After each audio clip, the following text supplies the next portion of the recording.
ទៅបងនឿមនាងឡើងភ្នំរូង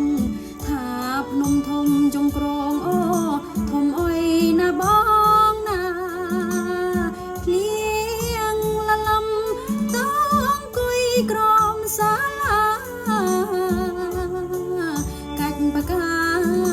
មកអើយវនាងស្រីឆ្នាំនេះផុតទៅអូនឹងចូលឆ្នាំថ្មីចាត់ក្រមុំនាងស្រីគិតដល់ថ្ងៃឡើងភ្នំរូ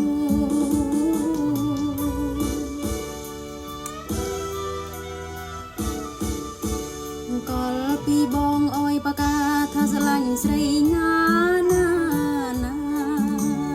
អើយស្រីធរមានព្រោះជានាងផានៅស្រកតឡងបែ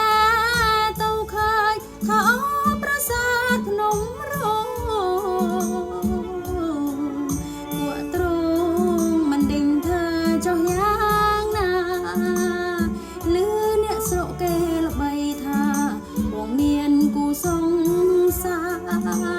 អាយយឈឺចិត្តឡើងភាសាថាស្រីងានាងដាច់ងាក៏យ៉ា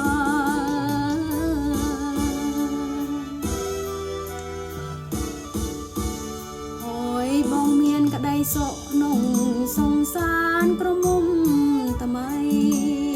បងផ្លេចពាក្យអញ្ញៃថាប្រេងស្រីនាងមិន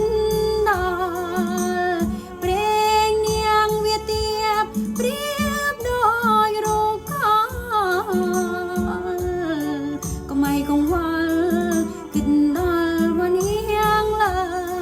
យបកាដែលបងអើយមកនាងដាក់ទុំក្រមខ្នើយកុំឲ្យអាឡ័យនាងឡើយលាហើយកន្លងស្រងទ្រូង